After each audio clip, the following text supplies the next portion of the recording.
함께 사도신경으로 신앙 고백하면서 6월 23일 새벽 기도회를 하나님 앞에 올려드리겠습니다. 전능하사 천지를 만드신 하나님 아버지를 내가 믿사오며 그 외아들 우리 주 예수 그리스도를 믿사오니 이는 성령으로 잉태하사 동정녀 마리아에게 나시고 본디오 빌라도에게 고난을 받으사 십자가에 못 박혀 죽으시고 장사한 지 사흘 만에 죽은 자 가운데서 다시 살아나시며 하늘에 오르사 전능하신 하나님 우편에 앉아 계시다가 저리로서 산자와 죽은 자를 심판하러 오시리라. 성령을 믿사오며 거룩한 공회와 성도가 서로 교통하는 것과 죄를 사하여 주시는 것과 몸이 다시 사는 것과 영원히 사는 것을 믿사옵나이다. 아멘. 우리 다 함께 찬송 285장 함께 찬송 부르시겠습니다. 찬송 285장입니다.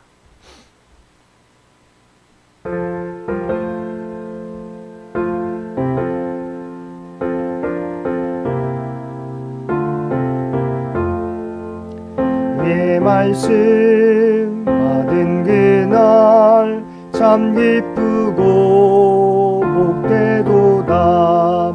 이 기쁜 마음 못 이겨서 온 세상에 전하노라.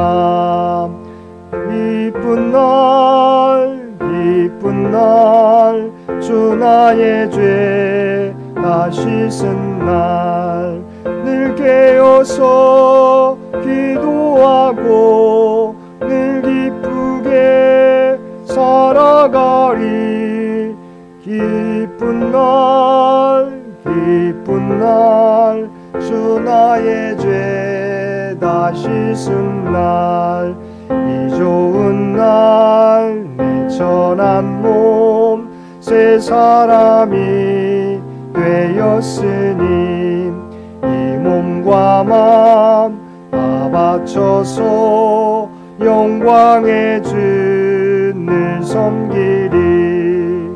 기쁜 날 주 나의 죄 다 씻은 날 늘 깨어서 기도하고 늘 기쁘게 살아가리. 기쁜 날 주 나의 죄 다 씻은 날 새 사람 된 그날부터 평안한 마음 늘 있어서 이 복된 말 전하는 일 나의 본분 삼았도다. 기쁜 날 주 나의 죄 다 씻은 날 늘 깨어서 기도하고 늘 기쁘게 살아가리. 기쁜 날 주 나의 죄 다 씻은 날. 아멘. 오늘 우리에게 주신 하나님의 말씀 사도행전 2장 37절로 47절까지 말씀입니다. 사도행전 2장 37절에서 47절까지 말씀입니다.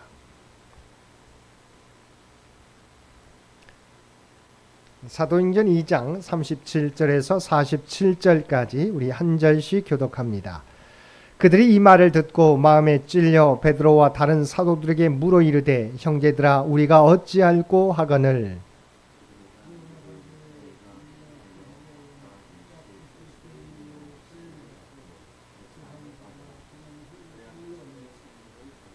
이 약속은 너희와 너희 자녀와 모든 먼데 사람 곧 주 우리 하나님이 얼마든지 부르시는 자들에게 하신 것이라 하고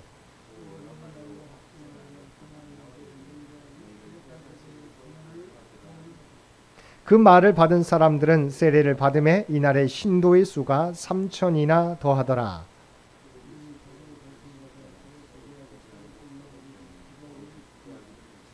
사람마다 두려워하는데 사도들로 말미암아 기사와 표적이 많이 나타나니 또 재산과 소유를 팔아 각 사람의 필요를 따라 나누어 주며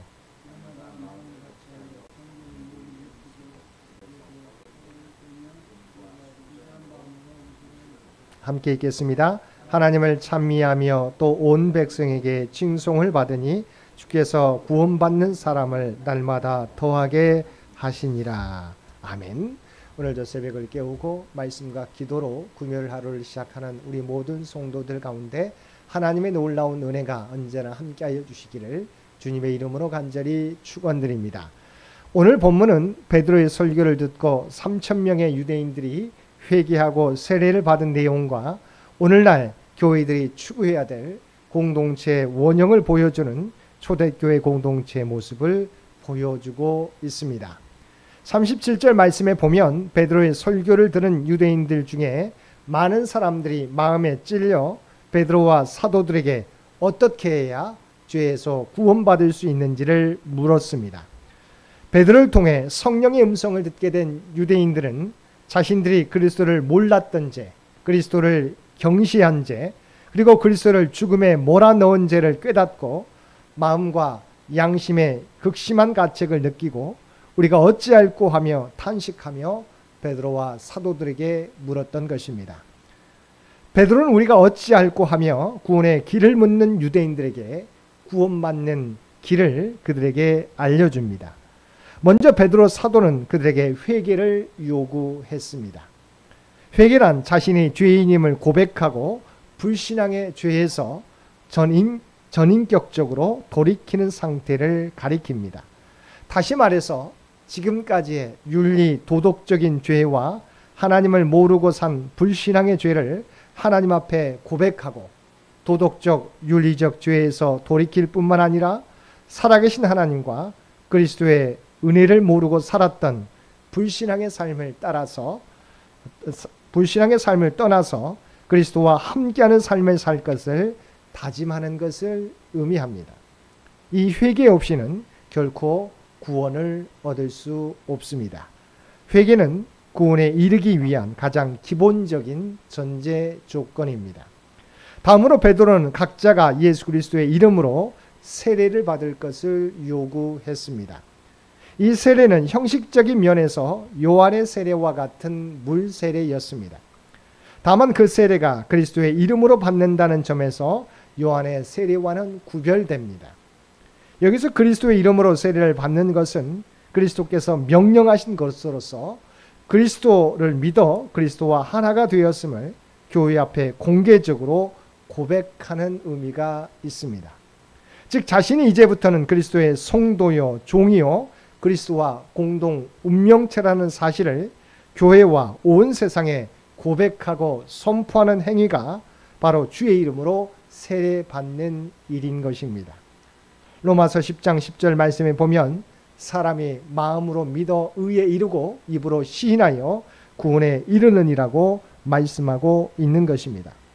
끝으로 베드로 사도는 회개하고 세례받은 사람에게는 하나님이 성령을 선물로 주신다고 증언했습니다.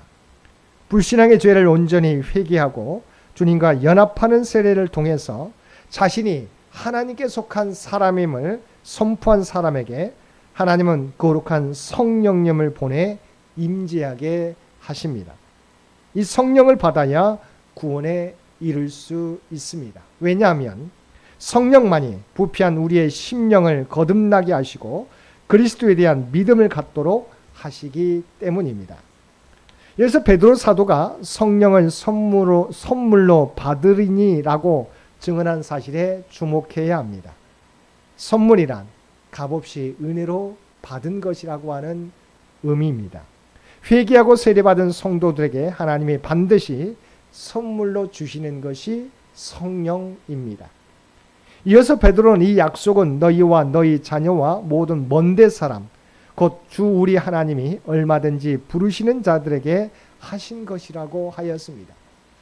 여기서 이 약속이란 38절에 나와 있는 것처럼 믿는 자에게 성령을 주시겠다는 하나님의 약속을 가리킵니다. 여기서 중요한 것은 이 약속이 하나님을 부르는 모든 자에게 해당된다는 사실입니다. 하나님 요엘서 2장 28절 말씀에서도 성령을 만민에게 부어주시겠다고 하셨습니다. 즉 어느 특정인에게만 구원의 은혜를 베푸시는 것이 아니라 회개하고 주님의 이름으로 세례를 받는 사람이라면 그가 유대인이든 이방인이든 상관없이 누구나 다 구원의 은혜를 입게 된다는 것입니다. 이처럼 하나님의 구원에는 차별이 없습니다. 이와 같은 베드로의 설교는 이 패역한 세대에서 구원을 받으라는 메시지로 마무리됩니다. 예수님을 죽인 패역한 세대 가운데 머물러 있으면 심판을 피할 수 없다는 것입니다. 그날 베드로의 가르침을 듣고 세례를 받은 사람이 3,000명이나 되었습니다. 120명의 공동체가 3,000명의 공동체로 발전한 것입니다.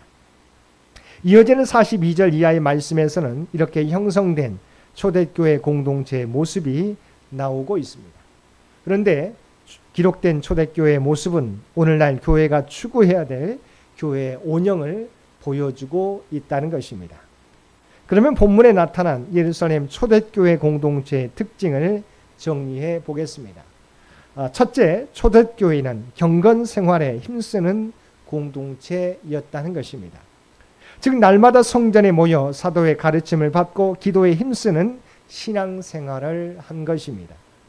이런 경건 생활은 성도들로 하여금 핍박과 박해 속에서도 결코 흔들림이 없이 믿음 위에 굳게 서서 오직 복음 전파에 매진할 수 있도록 하는 원동력이 되었습니다.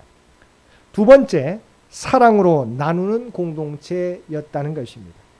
즉 초대교회 성도들은 공동체의 유익을 위하여 자신의 재산과 물건들을 모두 내어놓은 것입니다.